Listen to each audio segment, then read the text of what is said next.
Snacks here, back with a new video. Thank you all for your support on my first official Day of the Dead video, an altar for sassy snacks, that I posted last week.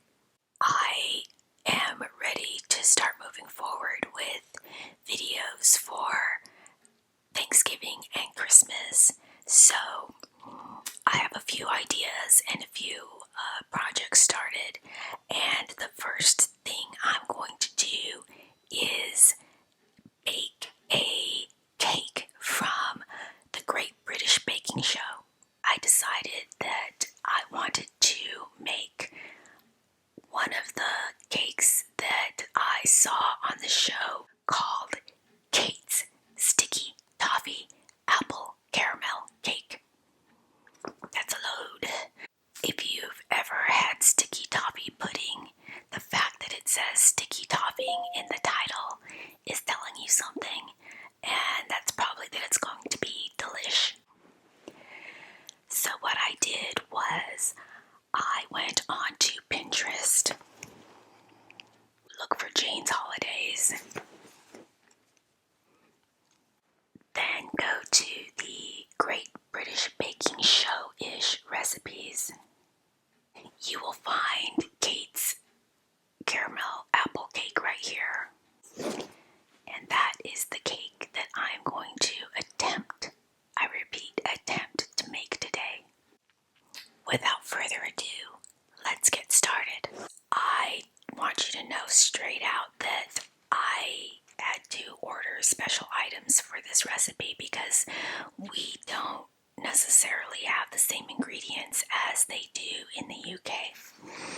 So, for example, this recipe calls for cloudy apple juice. For us, I think that is unfiltered apple juice, and since it is autumn, there are a lot of different variations of apple juice around. So I grabbed some Martinelli's unfiltered apple juice, which I hope is the same as cloudy apple juice. An item that I had to order specifically on Amazon because we just don't sell it here in the US is light brown muscovado sugar.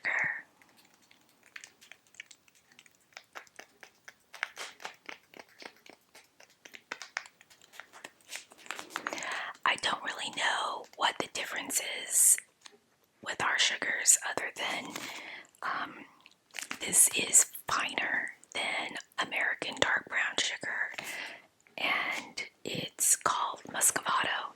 So it was actually shipped from the UK. It came in a box from the UK. So I had to order that in order to make this recipe, at least in order to make it right. The next item that I had to order specifically for this recipe, and that came from the UK, is golden castor sugar. Again, it doesn't look like any of the sugars that we carry here because even though it may be similar to sugar in the raw, it looks finer than what we carry here in the US. So I wasn't sure and I didn't want to ruin the recipe, so I went ahead and I ordered this, and this took like 2 or 3 weeks, but it finally got here from the UK. So one thing that I could not get for this recipe were the Bramley apples. I looked it up on the internet, and it looks like Bramley apples are specific to the UK. I thought that maybe I had seen them here before, but I could be wrong. So instead, I will be using the traditional American Granny Smith tart apple. It's a very tart apple, but when you mix it with sugar and such, it's a great baking apple. So hopefully this is close to what a Bramley apple tastes like. Another item that I could not get, and I'm really not sure how I'm going to do this, is the recipe calls for double cream, and I'm really not sure what that is. Is that heavy cream? What is double cream? I don't know what it is. I'm probably going to have to do a little more research on that before I get the recipe started. Also, this recipe is all in grams. It's all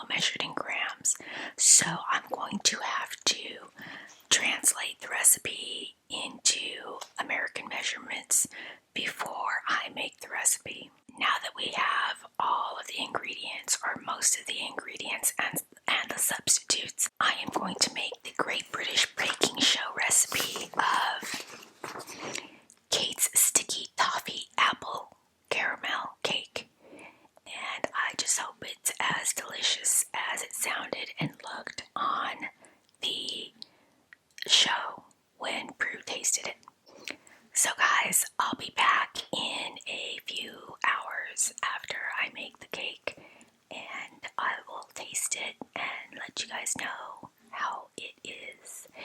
It'll probably be tonight or tomorrow before I return. So, see you soon.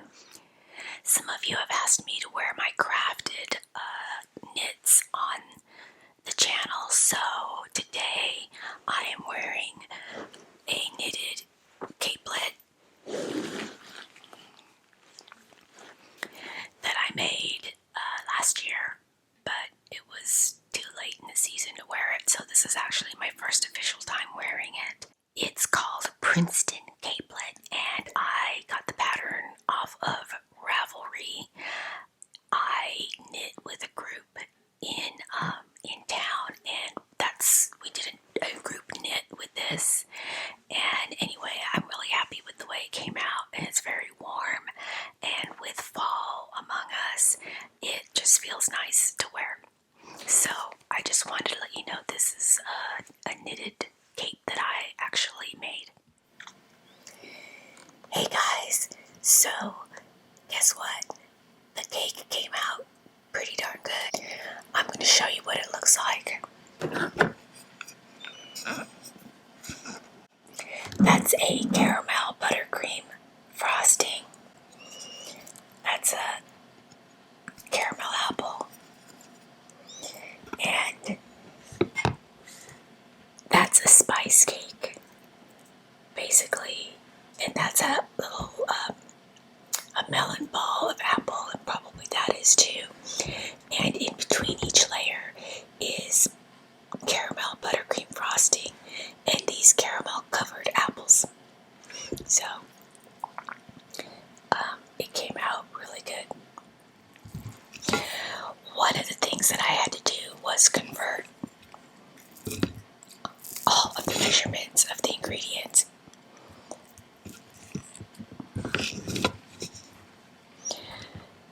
into grams.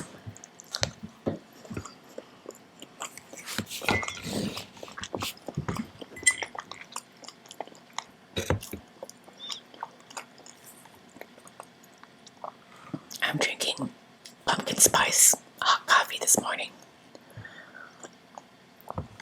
This is my breakfast, by the way, because it has so many calories.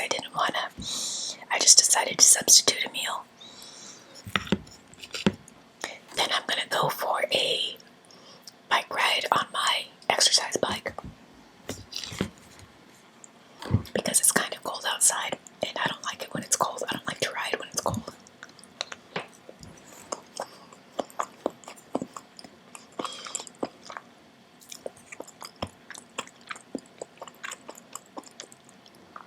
We ate some of it the night that I made it, and the cake tasted very dry. The sponge, as Prue and Paul would say, the sponge tasted kind of dry, but now that it's been in the fridge for a day, it's not as dry.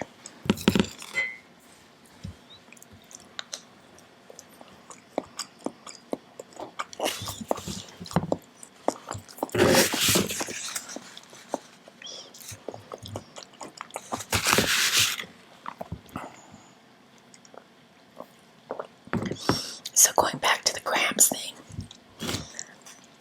I had to look up every ingredient on the internet and find the conversion. And let me tell you what I figured out.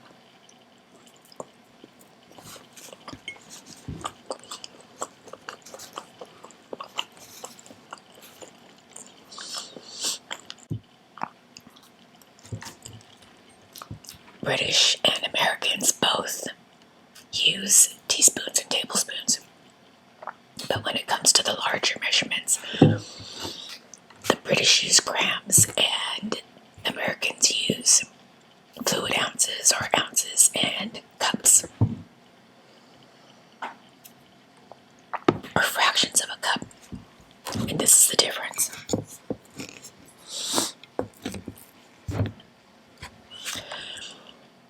Grams are a weight and cups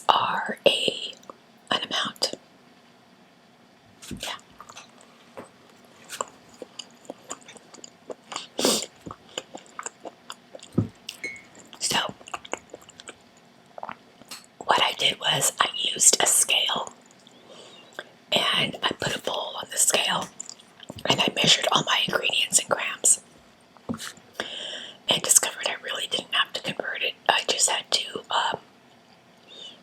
to weigh it.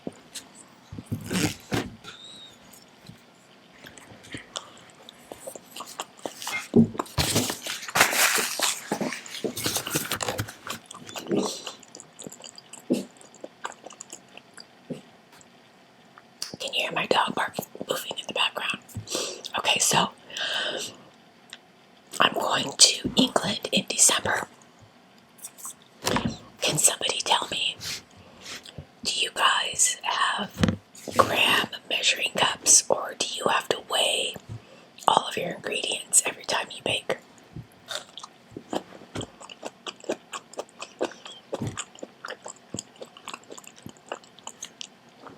Inquiring minds want to know.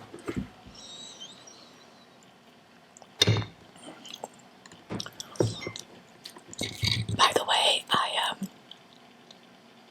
I moved my filming location in case you didn't notice.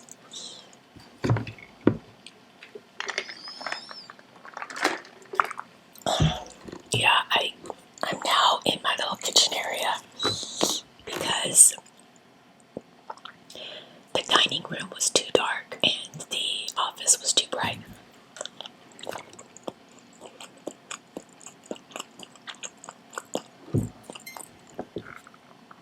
I think this is better because I can eat. Or at least eating is an option. I'm also using Sassy's Blue Yeti microphone, and it's down here.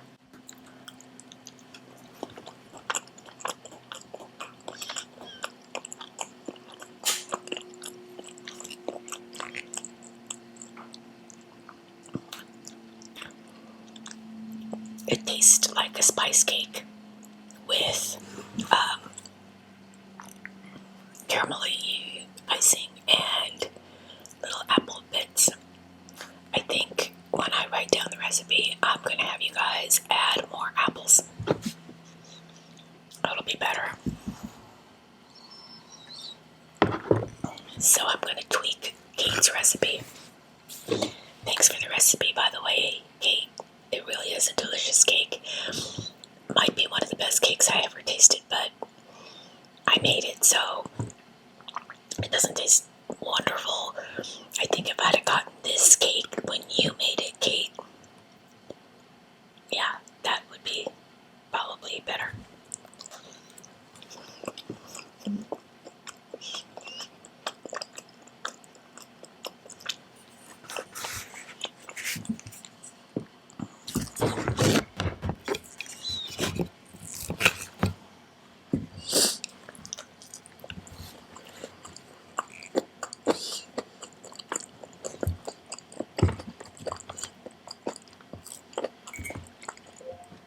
This is a great fall cake because apples are available here to us.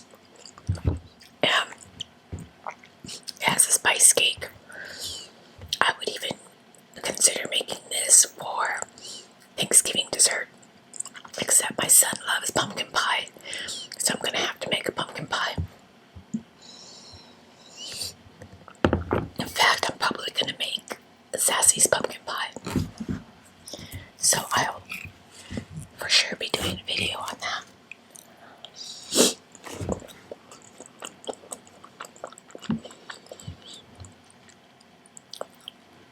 But since I can't eat the pumpkin pie until Thanksgiving, I won't be able to post that. And right after Thanksgiving is when I'm going to England.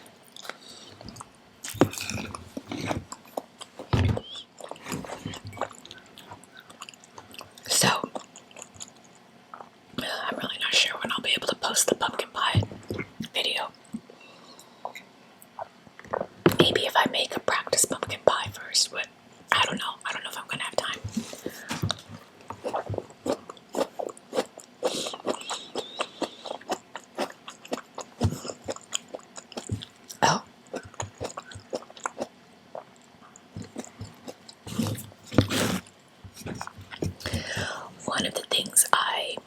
was not able to do was actually make the caramel for this cake.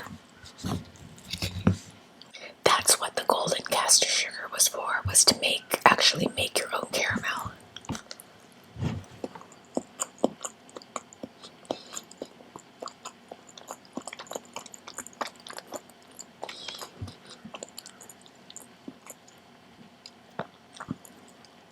I failed. Oh, that coffee is good. I need it right now. Yeah, so I failed at the caramel. You really have to have patience, and you have to wait for all of the grain to evaporate. And I felt like I was there forever. It didn't evaporate.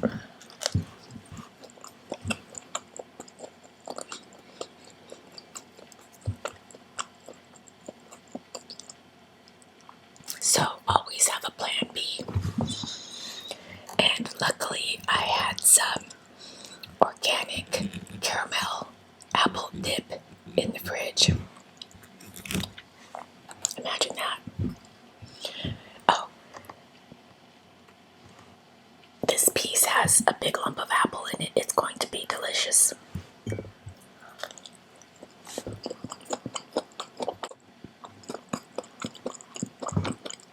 And the Granny Smith apples worked great instead of the Bramleys, which I was not able to find. But if I find a Bramley apple when I go to England next month, I'm going to taste it and I'm going to see if they're similar. I may even vlog it. Who knows?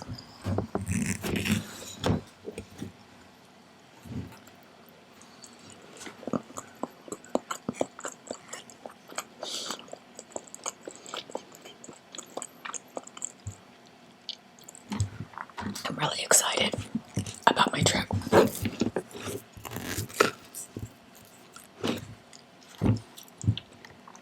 It's going to be a lot of fun.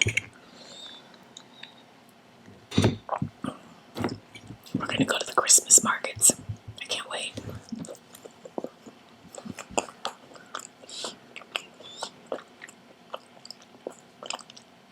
I'm going with my friend. Oh, and by the way, we both used points to buy our tickets on our credit cards. So don't forget to take advantage of your points if you're using points, or if you're earning points. Don't forget to take advantage of them, because she saved probably like $600 and I saved probably about $700. So, and I got a ticket that I would have gotten if I paid full price someplace. Exact same thing.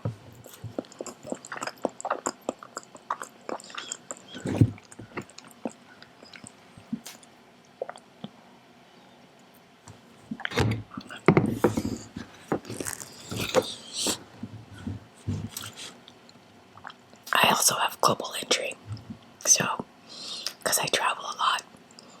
If you travel a lot, you need some global entry in your life.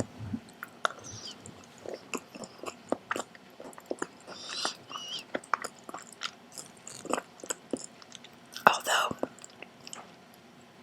the last time I went to Europe, I think when I was flying back from Munich, I had the global entry, and we ended up, the guy in the line stopped us. He stopped everybody. I don't know what the heck he was doing. I was a little mad.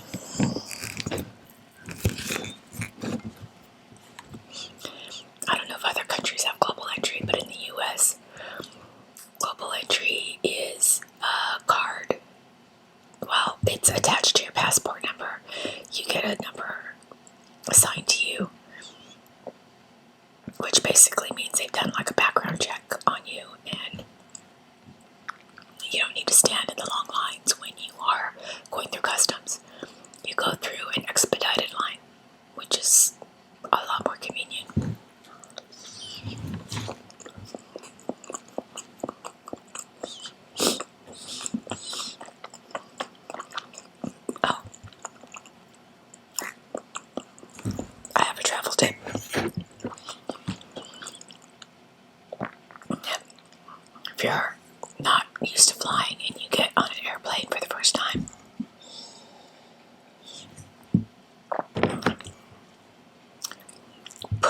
your stuff over your seat. It's called common courtesy. Because one time I was sitting toward the front and some guy walks in and he puts his stuff over my seat and then keeps walking way to the back, and there was no more room for my things. So I was going to have to move my bag way back, and then on the way out I would have had to wait. So I said something. I said, "Hey, dude, come get your bag. I'm going to have to wait when I get off the plane, and I'm sitting toward the front." And he grabbed his jacket and moved it back, but I shouldn't have to ask. Put the stuff over your seat unless there's no more room available. Okay? It's just common courtesy. It just means you're being nice. You're being a nice fellow traveler, and that's always helpful because traveling is stressful. Am I right or am I wrong?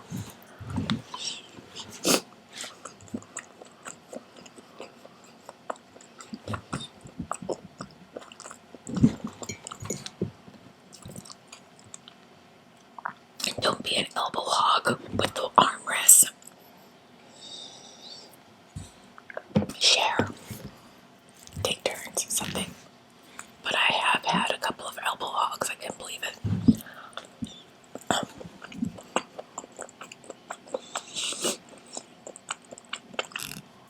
And people traveling with kids. Man, I don't care what you gotta do. Keep the kids quiet if you can. Last couple times I traveled, I had a little girl behind me, and she was sitting with her mom, and she kept kicking the back of my seat, and I kept looking back. Finally, I told the stewardess, "Can you please have this woman control her child because I can't sleep." Yeah, I sleep on planes. Sorry, it's what I do. And so she had to tell her something. And then the time after that, there was this woman with kids, and she had a little boy that was running up and down the aisles, and she never once told him to stop, and she never once told him to be quiet. She just let him do whatever he wanted, and he was totally disturbing at least 40 people around him. That's not cool, people.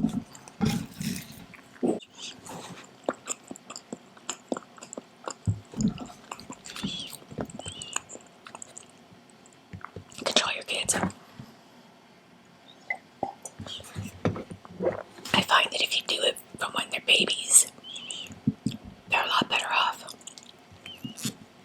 When my son was 2, we traveled with him, and he was horrible.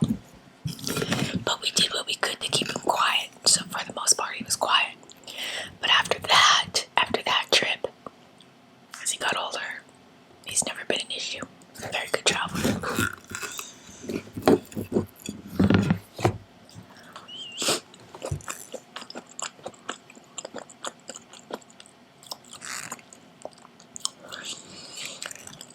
This is a good cake. The only thing I would change is I would add more apples, and if I can't make the caramel, which I can't, I would have some caramel dip handy and use that instead of making the caramel.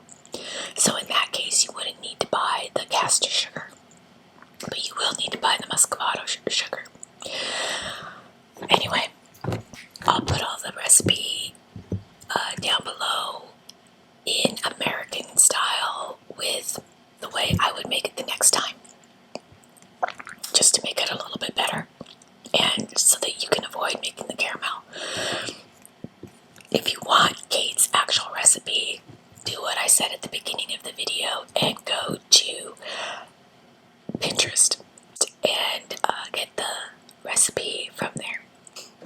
Thanks, Great British Baking Show, for this really good recipe.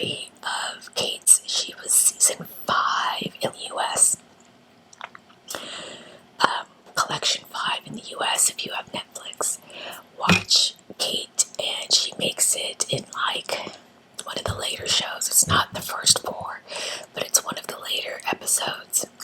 And she makes this cake, and she does really elaborate decorations. So you can make the exact same cake that she made at your own home. You just have to buy the very special ingredients. The muscovado sugar. Oh, the double cream is actually heavy cream in the US, or whipping cream. So double cream is the same as whipping cream, just so you know. And I did buy the muscovado sugar. I made my own mixed spice. I'll include that recipe down below. You can get it off the internet anywhere though. I made my own mixed spice that this calls for. I did use self-rising flour and not all-purpose flour. I don't know if it would make a difference if I used all-purpose flour or not. I'm gonna have to look that one up.